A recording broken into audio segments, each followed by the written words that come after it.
I'm going to my old house and I'm gonna burn it down. I hear you talking, but I'm gonna let my game do mine. And there is a little bit of like old man at the YMCA kind of basketball here. Oh yeah, they done it again. The Commanders are back on the road to Minnesota for the first of back-to-back road games, and we are here to get you ready for the Vikings. Our guys Tanner and Logan Paulson are breaking down our Commanders offense in the film room. Then we bring in some of our best defensive guys, Fletch, and of course the mouth of the South, Fred Smoot. And speaking of Smoot, I feel like it's time for my guy to get fired up. All that and more right now on Command Center.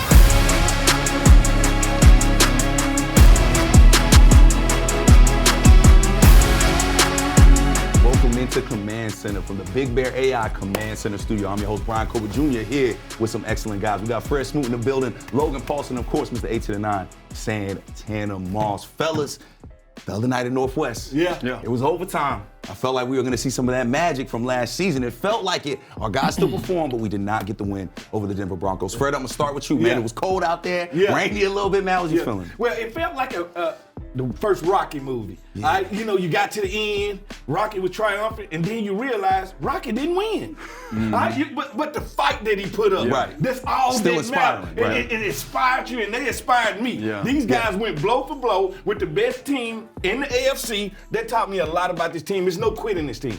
Yeah, man, I think that's exactly right. I can't say it any better. I'm not going to make a Rocky analogy here, but I do think the fight, the competitiveness, the toughness. Think about the offense, man, with all the playmakers. That thing looked a little bit different. Offensive line coming together. I mean, there's some things to be excited about, definitely, even though it was a loss. I was definitely impressed. I was impressed just from seeing some of the outcomes of the past few weeks, and then seeing a whole complete different team, defensively, offensively, special teams. You know, going into the pregame show, I was saying we have to do something unordinary for us to get a win. We have to get a turnover. We have to create turnovers, but to have a huge, play in special teams. And we was right there. We was right there on the cusp. So they definitely played inspired. And fellas, we're going to talk a lot more about that game and a lot more about Terry McLaurin. But Tanner, before we move any further, I got to give love to 1-7, man. I know you were so excited to see 1-7 back on that field, and you just see the impact a game changer like that makes. Are you not entertained? I mean, who's surprised? We're not. Not at all. Terry just showed everybody, man, pump your brakes, man. I hear you talking, but I'm going to let my game do mine. And that's what I saw. I saw Terry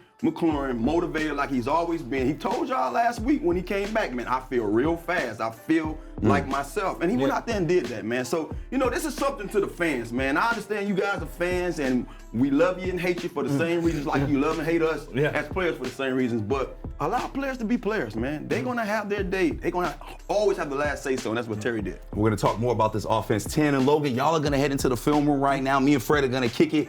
While they get into the film room, let's look a little bit more into the night that 1-7 had.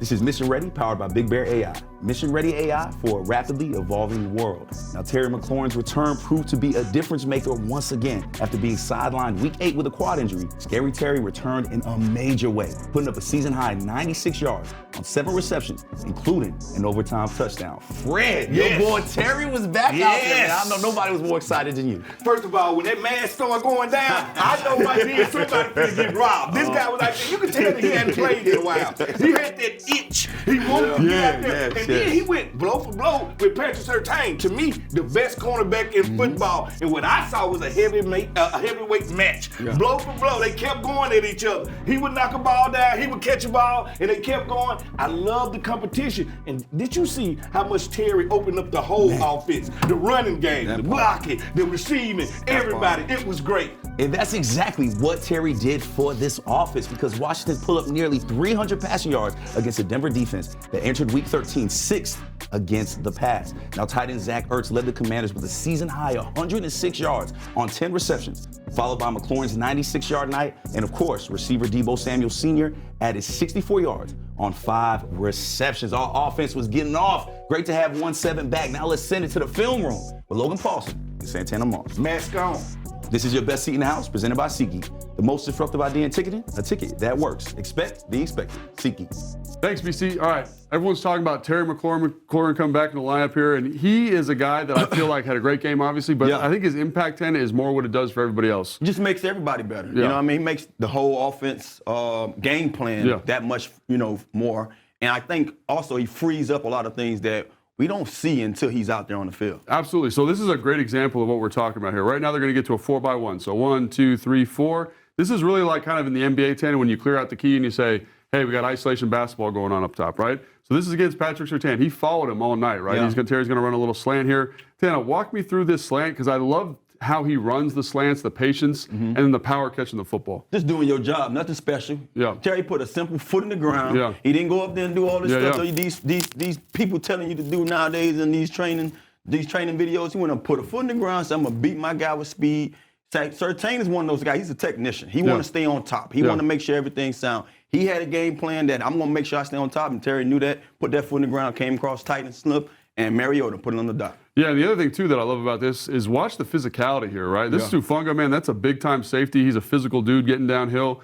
And Terry just eats that. He's tough as nails, man. And it's the physicality, it's the explosiveness, and the ability to draw this matchup and win. He had 3 catches for 30 yards in Surtain's coverage, and I think you see what that does to the Denver defense, right? Yeah. So having him in the lineup's huge. And it's also huge, like you were talking about, Tana, for everybody else. Everyone's talking about this catch with Burks up top here. And the thing about Burks is, like, I don't know if he makes this play on Surtain, right? So if there's no Terry, Surtain's going to draw this matchup. We got Riley Moss, who I didn't think played bad, but this is a matchup that favors Washington. You can tell, right? This is awesome because, like, I think he's supposed to be working down here. They got a little rub concept here for Terry. The ball should be going down here, but he says, hey, man, I love this matchup. Let's let our guy 13 win this thing, and he does just that. These one of those 50-50 balls. We knew coming into the game, Moss had I guess you can say PI most of the guys that he's been facing the last few weeks. And the coach like, hey, let's put our biggest wide receiver on him and see if maybe we get a PI or we get a guy to come down with a grab like that, special grab. And you were talking with Fred about this, but just having a guy who's 6'2.5", long arms, can reach up and just high point that thing, I mean, different from all the other receivers we've had come through this building. You know, we tried to get that out of Noah Brown. He showed us a little bit of that last year. It's great to see another guy in our lineup with that kind of size. Yeah, it's just special to see that, man. And again, so he's get the matchup, then we got Debo with the same matchup on Riley Moss up top, right? Because Terry's taken the better matchup, right? Yeah. So you get him, and then Debo, I don't think is like this super technical, nuanced route runner. But the thing about him, Tana, is he's strong as hell. Yeah. And look him just fight through this contact here and make a play on this ball. You know, sometimes those DBs get smarter than what they think they are, and he looks back at the right time, but the wrong time. I think he's thinking about the sticks here, honestly. And Mariota just put a great ball, man. He just put that ball in the right place. Only Debo can catch it, and nice play, man, the right time. Great time. And then this is it, too, right? Like, they're going to bring a little bit of pressure here. Like, this is zero coverage here. They're lined up here on the top. Boom, boom, boom, boom. So we look at matchups. This is a safety, man. This is Deebo Samuel, one of the better receivers in football. This is a matchup I'm going to win. And you can tell Marcus Mariota knows that exact same thing. Eyes go right to the throw. Got to win this matchup. And this is, again, the gravity that Terry brings. Hey, that's stealing for me. If you put a safety out there in front of me, I'm thinking cancel Christmas. Early. We finna do it right now. I'm finna go ahead and make your babies mad at me tonight. So I'm glad Mariota knew who to throw the ball. He knew the assignment. I'm throwing to the guy that has the best matchup, and that was Debo on that safety. Yeah, and so again, you see, obviously Burks, Debo, and then we can't forget about our guy, Zach Ertz, who absolutely balled his face off. And to me, this is one of the best routes of the game, Tana, because we're going to get a little play action here in the backfield. And then watch our guy, Zach. I'm going to step in like I'm going to block here. Watch what it does to Hufanga when he gets to this corner. Hufanga says, I got to get in here, fit this run. He bit the cheese. A little slip there, right? Love it. He bit the cheese, baby. And he wanted to be too aggressive, and Zach showed him, I'm going to give you some on your own medicine. He showed him something he wanted to see.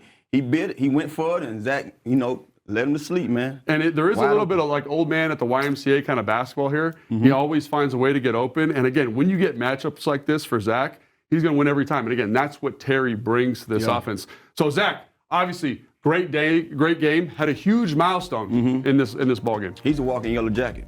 It's time for Top 5, presented by UA Local 5 Plumbers, protecting the health of the nation's capital since 1890. After a season-high performance on Sunday night, Ertz moves to 5th on the all-time receptions list by a tight end passing Hall of Famer Shannon Sharpe. Ertz now sits at 824 career receptions behind some Hall of Famers, Antonio Gates, Travis Kelce, Jason Witten, and Tony Gonzalez. Santana, Ertz was balling. Balling is like, an understatement. Yeah. I think he's been doing that all year, though, man. He's been the guy that we leaned on until we gotten Terry back, and it's great to see both of those guys on the field together. BC, back to you. Shout out Logan and Tanner. Now, while they come back, let's talk a little more about this matchup. Minnesota is dealing with injuries, including last year's first-round pick, quarterback J.J. McCarthy. The Vikings offense features a number of weapons, including receiver Justin Jefferson and Jordan Addison. Jefferson leads the Vikings with 799 receiving yards, but has just 2 touchdowns this season. Now, let's send it to our defensive guys, Fred and London Fletcher, for more on how this Commanders defense can continue their defensive momentum.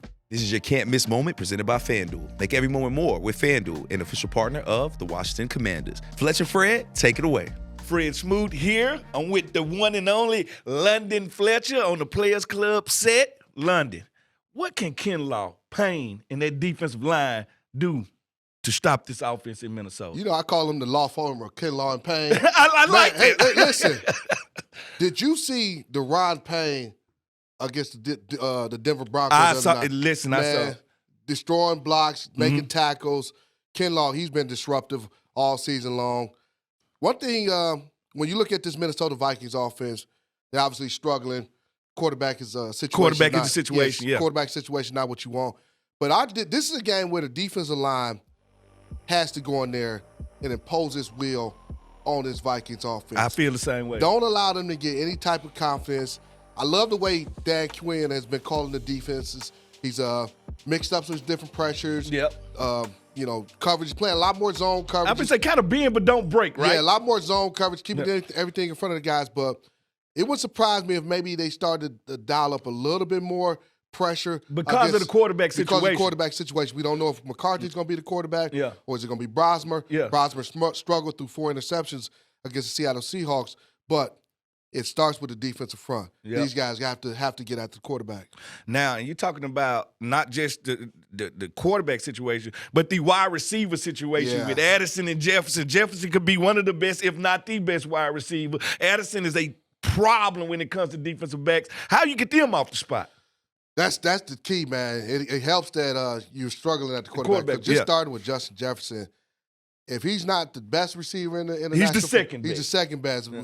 Him or Chase, you just figure it out. But some people say Jackson Smith and Jigma too. You got to throw him in there. I think as a route runner, and you know this just because you watch, the receivers. Yeah. He's so crafty at his route. So runner. subtle, in and out of cuts. In and out, faster than you think he is. I mean, you're gonna have to mix it up. You're gonna have to play some man against him. Maybe you'll have some situation where you have a double on him at certain times, but don't allow him to get going because if he gets going, that offense get going. Don't forget about T.J. Hawkinson. Yeah. Like they got dudes. They got dudes that can break a game wide open. That's why I'm with you on this one. I want to disrupt him. I want to get up in his face and I want to press him. And with Addison, he can take the top off the defense. Yeah, speedy receiver. Mm-hmm. So you got to be concerned about him and his speed. But I think stopping this Minnesota offense is going to start with not allowing Justin Jefferson to get going. Well, you know me, I always think the heart and soul of a defense is the middle of the defense, all right? And that's Bobby Wagner and Frankie Louvu and the rest of those guys. What can they do to change this game? Put their stamp on this game. Put their stamp on the game, be impactful. Bobby obviously getting the defense lined up, being a short tackler like he is. Maybe you'll send him a little bit more on pressure, pressure rushes up the middle. Frankie Louvu, let's blitz him. Let's have him. You want him downhill. You want to play it downhill. Bringing that energy that he brings, especially a guy like Frankie, when you're playing on a road and you need energy. He can silence a crowd. He brings that type of energy that you want. So, I'm excited to see Frankie play downhill against the Vikings. Hey, most definitely, man. Back to you, BC. Shout out to our guys Fletch and Fred. Now, Week 14 will mark the third game with head coach Dan Quinn calling the defense. In their past 2 games, Washington has forced 3 turnovers and held opponents to an average of 21.5 points per game. Now, let's hear from our fearless leader, head coach Dan Quinn, for more on this Week 14 matchup. Some games are like that, where there's more things to go through to prepare in different ways. It is kind of some of the fun parts of the NFL. This player can't ruin the game. The scheme is unique. How do you work that at practice? Sometimes when a team has similar schemes, you don't even use cards very often just so you can get the same speed and the same matchups. And then in a game like this where there's some different looks, you want to make sure you have contingencies, go through things, and that's one of the challenges of it for sure. Shout out to our head coach, Dan Quinn. Now, before we talk any further about this matchup, let's look at the numbers between these two teams entering Week 14. The Commanders' offense is still top 3 in the league for rushing yards per game, averaging just over 138 yards. And on the flip side, our Commanders' defense has seen improvement over the past few weeks after DQ took over play calling. The Vikings have a top 5 pass defense, allowing just over 178 passing yards per game, while Minnesota's offense sits in the middle of the pack in passing offense. Now, let's dive deeper into this matchup. It is time for Securing the W, presented by Hercules Fence. Security in every job. Fellas, let's break down this matchup. Logan, I want to start with you because we know you're in that film room. Our offensive line has been a story all season long. Yeah. How do you expect them to fare against a team like the Minnesota Vikings? You know, it's really great to see that offensive line come together, man. They're playing really good football, and they're starting to play together as 5 guys, right? Yeah. You know what I'm saying? Which is something we've been kind of waiting for the last couple weeks. However, I will say Minnesota does some stuff on first, second down that's a little bit spicy, right? They kind of get into some weird front spacings. They bring a lot of cross dogs. They bring a lot of pressures. Yeah. They've got these tweener hybrid guys like, Van Ginkel, who's kind of an off-ball linebacker, on-ball linebacker. So when you get stuff like that, the prep for the game is less physical. It's more mental. It's like, who are we targeting? How are we positioning? How are we handling these pressures? How are we handling this line movement? Because that, to me, is going to be the story of the game, right? Because if you look at the Seattle game, for example, they held them to 7 points in the first half. And that is a good offense, right? Yeah, and a lot of it was because of how dynamic their defensive front is, the linebackers are. So I would say, in the week, let's make sure we're prepped. Let's make sure we're communicating. If we can do that, I think they can continue that kind of ascension we've seen the last couple of weeks. And Tanner, on Command Center Game Day Live, we talked a lot about this rushing attack. And we saw them lean on them heavily, especially in the first half. How important is it to get the rushing game going early against Minnesota? I think it's huge. I think it's very important. I said it last week, and I'm going to say it throughout these, I guess you could say, the remaining games of this season. Execution is top, for us. Whatever we're doing, offensively, defensively, special teams-wise, we have to execute. And we have to go out there with intentions, with bad intentions. Yeah. Not just the intent to go out there and play in the football game. No, we have to go out there and be willing to go over and beyond of whatever we did before to try to come out with a victory. And this Brian Flores defense, man, it is complicated. I would say it's coverage totally structure in the back end is really complicated. So I don't want to be throwing the ball a ton versus this because there's times I'm like, oh, this is cover 2. Actually, it's trap, right? Yeah. And it's like some type of quarters. No, they're trapping this and they're getting interceptions. So the less we have to throw the football, I think the better. So let's pound the rock and protect Marcus Mariota. But Fred, in order to win the game, we are going to have to throw the ball as well. Marcus Mariota always got to 300 yards last game. He has looked good as a backup. How can we find success in a passing game against a defense that you said is real tough? No, it's real tough. They got some great defensive backs out there. They're very aggressive. They like to sit on stuff because they bring so many simulated and different pressures. It's crazy. They're like to the point where guys throw hot when they don't even have to throw hot because the coverage is backed off. So the thing is, how quick can you see and know what you're seeing? That's the thing about it. So I want to make these guys run horizontal. This is the thing about it. Screens, draws, things that you already know where the ball is going. Because if you got to look and try to dissect this person to person, you're going to get in trouble. Either you're going to hold the ball too long, you're going to get a sack. What you got to say, Logan? No, I will say, because we were talking about the offensive line at the beginning, the one way you counteract that is you protect it. Right? If you get it communicated, protected, I think because when they're playing like 2 underneath, 4 behind, right? Yeah. If you get in those coverage structures and you match the concept immediately, you're in trouble. But if you let the down go on a little bit longer, then zones break, the ball can get out there. I think that's what we need to think. Offensive line's going to be huge in this game. I also think the threat of Mariota running. It will make him not call 2-man unders. It'll make him not call certain coverages because we do have a running quarterback, no matter who playing. And Fred, I'm glad you mentioned Mariota because we do not know at this point who is going to be playing quarterback for either side of the ball. But I got to imagine a guy like Marcus Mariota, you talk about those reads, Fred. Yeah. A guy like Mariota who's seen so many different reads, I got to imagine he's the perfect quarterback for this matchup. He's seen them, but it's a difference between I've seen it before and this play lasts for 3 seconds or 4 seconds, and now I got to make this read. I got to go to. The great thing about it is you got a guy like Terry McLaurin on the field that now he will make the coverage show itself. All right, what are you doing? If you got somebody following him, if I got him in the slot, whatever, he can undress your coverage. So a guy like that is way more important than the numbers. A guy like that undresses the defense and lets the quarterback know where to go with the ball. And Ken, I'm glad Fred brought up Terry because, man, how he changed this offense. We talked about it a lot. We saw you guys do some film room plays.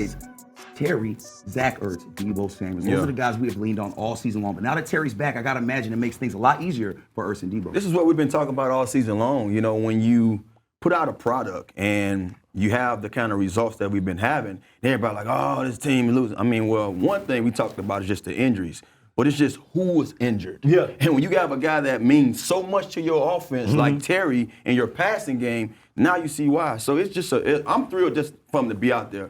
care less what goes on the field, win, lose, or draw, but it gives us a better chance to go out there and be productive. And Fred, real quick, 'cause I feel like you just are the best hype man in the world. When you saw Bobby get that interception and start moving, man, how'd you feel? Oh, Yeller, he done it again. Like, listen to me. At the end of the day, Man, he just threw it right to him, though. I don't care. Hey, you still gotta catch that ball. You still gotta catch that ball. You still gotta not. I ain't like old Yeller running that ball, but hey, to see him catch that ball to make that play, that's what he does. Like, it ain't. We all know as ex-players. Yeah. We come in the league a certain way and we leave a certain way. This guy's leaving gracefully. It's a difference. Like he's not gonna be a backup leaving this league. He's gonna become a starter and he's gonna leave a starter and he just continues to make plays. Oh, Yeller.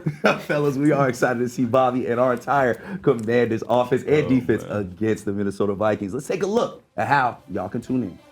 Now, kickoff is at 1 p.m. You can watch the game on Fox or listen to our radio broadcast on Big 100 or the iHeartRadio app with London Fletcher, Bram Weinstein, and, of course, Logan Paulson. But before the game, you got to tune into the best show in town. Command Center Game Day live at 11:30 a.m. Eastern Time on the Commanders YouTube page, Facebook, and X. Now, let's hear from one of our favorite players on the Players Club. What is it about Dan, man? What does he do? Because we ask this question to a lot of guys who sit in that same seat that you're sitting in. What is it for you that he does that's different from all the other guys that you've been coached by? I think it plays a pivotal role when the leader of your organization is a dog. Mm-hmm. You know what I mean? He's setting the standard. I mean, you look at him. There's no wavering with him. Mm-hmm. He out there. Hey, we spot the ball. We line up. It don't matter. We could be Thursday night, Saturday. It don't matter. You know what I mean? We put the ball down in the parking lot. He ready to rock. Mm-hmm. So when you got a guy like that. That's ready to get down whenever. And I think that we have everybody in this locker room is like that. Shout out to our guy, Will Harris. You can catch that full sit-down interview on the Players Club at midnight on Saturday. It's time for your winning numbers brought to you by Maryland Lottery. Please play responsibly. Now, let's take a look at the defensive leaders for Washington this season. Bobby Wagner leads us in tackles with 115. Mikey Sandersill, the year 2 guy, leads us in interceptions with 3. And then the Tasmanian Devil, Frankie Louvu, leads us in forced fumbles with 2. Excited to see this Commanders defense out in Minnesota. Fellas, it's our job to be optimistic and positive. However, we have lost 7 straight. How do we get back to winning football against Minnesota, Tanner? It's easier said than done. But no, you just got to find a way. Scratch, claw, whatever it is. I think the team that we saw last Sunday, man, they showed us inspiring football, and they showed us that, they was just away from coming up with a win. So play that way, and we shall get one. Logan, what about you? I was going to say, last week's the roadmap, man. Can we play good defense, keep everything in front of you, right? Offensively, can we find some more explosive plays, maybe? Special teams, can you show up for us? I think that's another one that's been a little bit lacking. They've been good, but not great. Can we get that explosive opportunity? I think it's going to take something like that to get off the schneid. Hey, fight. Uh-oh. That's all I know. Fight. That's what we got to do. We going to the land of 10,000 lakes, but we about to bring some fight into this thing. You got to understand this. Right now, it's our time to shine. Right? We got to get off the schneid. Right? And there's only one way to get off the schneid, and that's go punch somebody in the face. And we going to Minnesota, and I know it's going to be cold because I used to live there. I'm going to my old house, and I'm going to burn it down. I cannot wait till we go up here, and I got all faith. If we can play like we played the last 2 weeks, this game is our game. Thank y'all for tuning in. I'll see you next week. You ain't going to burn that boat. Nothing else needs to be said, man. This is Command Center. Burn it all. Command Center was filmed at Big Bear AI Command Center Studio. Big Bear AI offers mission-ready AI for a rapidly evolving world, proudly protecting the Washington Commanders and its fans.